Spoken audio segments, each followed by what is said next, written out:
Okay, we're back. We're going to talk about federalism. So you'll read this week in the textbook. But our United States government or our laws we're a federalist government. Okay, so you may recall that we started out as 13 colonies, and after the Revolutionary War, we became one country. And part of the creation of our government, we were very careful to retain the identity of our states as in addition to our federal laws. So we have both federal and state governments, and each of them make their own laws, and we as citizens are responsible to follow the laws of the federal government as well as the state in which we're residing in. Okay, so we'll have different laws, and therefore there's going to be different books and different sources of law for each of them, for the state and federal laws. So before you start performing your legal research, you have to figure out, well, is this federal law or is this state law? So you might have to think about things like bankruptcy law. Bankruptcy is federal law. Federal bankruptcy statutes are bankruptcy law is federal law. I'm looking for my other book for examples.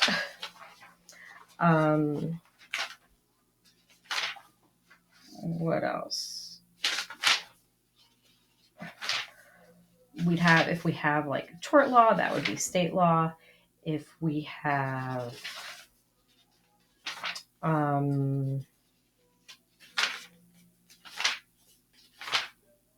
don't know, tax law, we'd have federal or state tax law. So you have to think about that before you actually start your research, where you're going to be looking. In the Constitution of the United States, Article 4 says the Constitution is and the laws of the United States are the supreme law of the land. So if you have a conflict between state and federal laws, federal law will win. We call that the supremacy clause. The federal law is the supreme law of the land. So for federal laws, we have the U.S. Constitution, we have federal statutes, we have federal agencies, and we have the states kind of have everything else. Okay, we also have federal case law. I don't know why that's not there, but state is kind of everything else. So things that are not covered by the U.S. Constitution, the federal statutes, or federal agencies, the states have control of everything else. Think of like education, that's for the states. Gambling laws are for the states. Marriage laws are for the states. Rules of the road are for the states. Everything else is federal law. Okay, in a case where there are two citizens from different states in a dispute and the damages are greater than $75,000, you can file that lawsuit in a federal court, in the court of your own citizenship.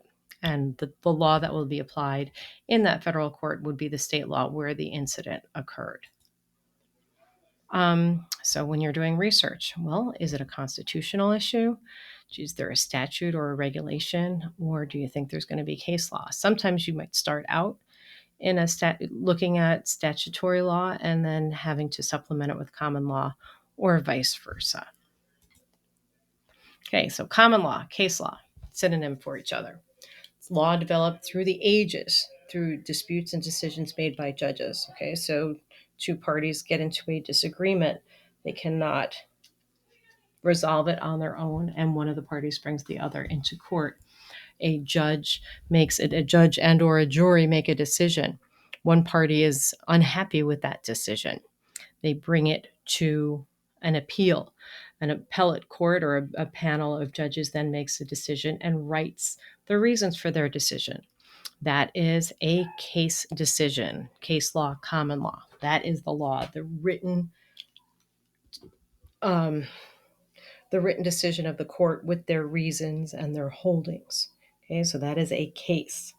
Okay, so prior decisions, this is just generally, prior decisions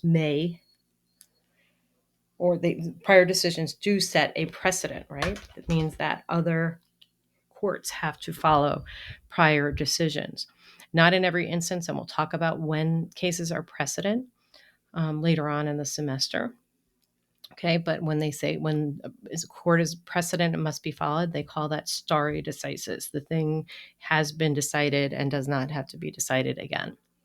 Okay, so those common law decisions are written down with explanations and they're published in books, volumes of books. We call them case reporters. And if you when you watch the video, I think the third or fourth thing in the module, which explains a case reporter, what it looks like, that's our case reporters. We have in our library the Northeastern Reporter and the Illinois Decisions as our case reporters.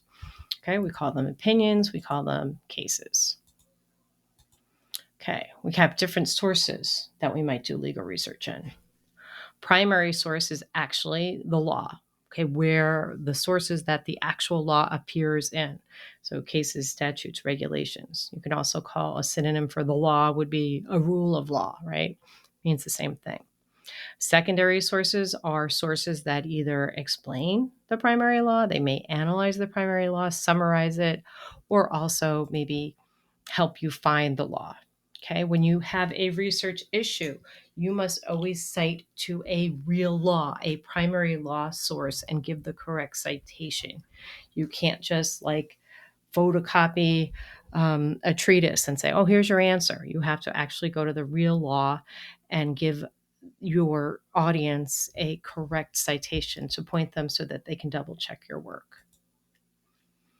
In our law, we have both civil case. In our cases, we have civil cases and criminal cases. Civil is just one party suing another party. It can be tort, it can be contract, it can be all sorts of different disputes. Criminal, the party bringing the action is some governmental official, right? The state's attorney or the government itself. Okay, the government bringing action against an individual for the violation of a criminal law, part of the criminal code. And the criminal cases, the penalty can be imprisonment, right? You don't get that in a civil case. Okay, when we resolve a case, the judge makes a decision. It's called a judgment. Okay, judgments can be appealed. So a judge or a judicial process, there are reviews of the facts. Oh, this is like when a court is reviewing something. They review the facts, they review the law. And so this is what a case will look at like. Okay, so the court will go through the facts, they'll go through the law. They will compare the law to the facts. They apply that law to a particular set of facts. They look to the precedent, the prior case that they might be looking at. Are those facts similar to the facts of the case at hand? And then they make a decision. Okay, that decision made is a judgment. And, judges are influenced by prior cases. They may also be influenced by their politics and belief system or their opinions as to judicial interpretation, states' rights, federalism, all of that stuff goes into a judge's decision. Okay, we talk about litigation. Litigation is the process by which parties are in a dispute and they choose to have a court resolve that dispute for them. The people or they don't have to be people, but the entities involved in a litigation are called litigants. Okay. It's called litigation before even anything is filed with a court. So if two parties, once you hire an attorney and they're maybe in a settlement process, that's also called the part of litigation. Okay. And sometimes people settle to save the cost of litigation and to make sure that maybe bad law isn't then made. Okay, so that's kind of case law. Now we're on legislative or, code, what's made by our lawmakers. I don't know even what part of that is. We also have legislative, so that's our statutes, administrative, which go through our executive branch or our presidential or gubernatorial branch if it's state, and our judicial branch, right? So those are our three Oh, that's good. Where did the power come from? The judiciary, the executive, or the legislative branches of our government, the three branches of our government. That's what that slide means. Now I get it. Okay, you may hear the difference between courts of law and courts of equity. Okay, courts of law are really what we're accustomed to. And this is all civil here, not criminal, because we have criminal courts as well. But a law court is just where you would bring a lawsuit generally. Now, if you are seeking non-monetary damages, like I want an injunction, or I want someone to stop doing something, a cease and desist kind of thing, I might go to a court of equity, which is also called chancery court. So in a court of law, we have a jury that makes a decision. In an equity court, it's always a judge. In a court of law, we're asking for money. In a court of equity, we're asking the party to either do something or not do something. Okay, courts of law deal with precedent and statutes. Equity has, deals with legal, laws, but also fairness. So think of the Judge Judy. She's not like citing to statutes, but she's trying to see what's fair in the situation. Okay, and then we have legal powers versus equitable powers. So you may, I had a couple of cases in chancery, but you may have some chancery exposure to chancery cases in your career. Jurisdiction, this is one of the terms that you're going to have to define in your homework, but it's the power over a court to hear a case. Geographic, so if I'm in Illinois court, I don't have jurisdiction over somebody who lives in Alaska, right? Because they don't live in the state where the court is. Subject matter, so if I'm a tax court, I can't hear a custody dispute. Okay, so the subject matter, or if I'm a criminal court, I can't hear a tort matter. In personam, does the person who I am suing actually, are they subject to my jurisdiction? Did they do something? Did they personally have any involvement in this case? So those are kind of categories of jurisdiction. I had like a month on jurisdiction in civil procedure in law school, so this is super quick. Other things, jurisdiction, you have courts of limited jurisdiction, like a tax court, chancery court, bankruptcy court. General jurisdiction, which is just your general civil court. Exclusive jurisdiction, concurrent jurisdiction, where it might be over two types of subjects, things like that. So jurisdiction is a huge, huge area of law.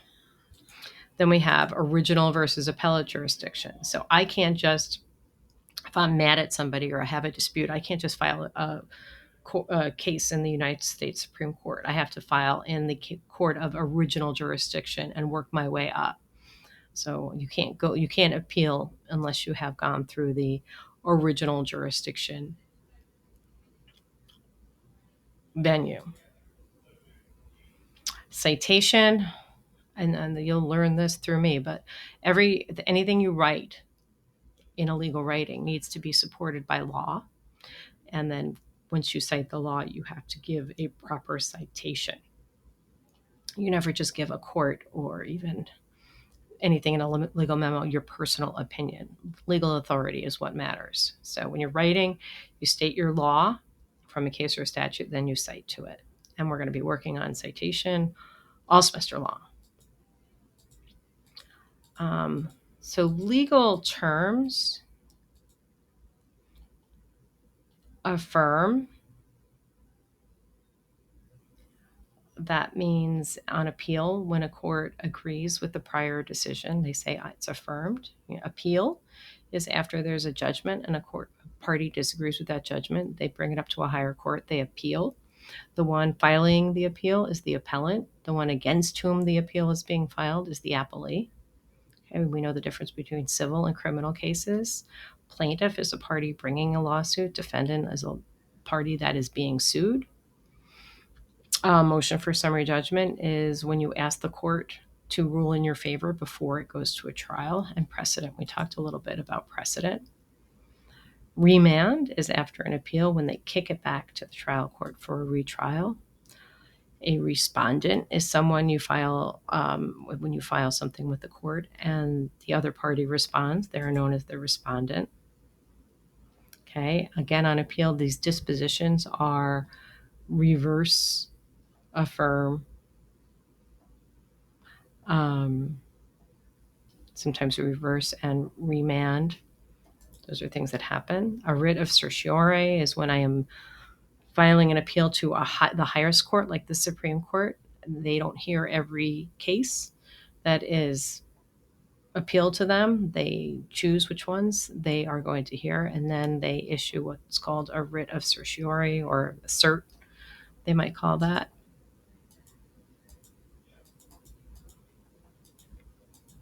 And these are just some things we're going to be dealing with. So case reporters are the volumes of books where cases are. Code books, that's where the statutes are.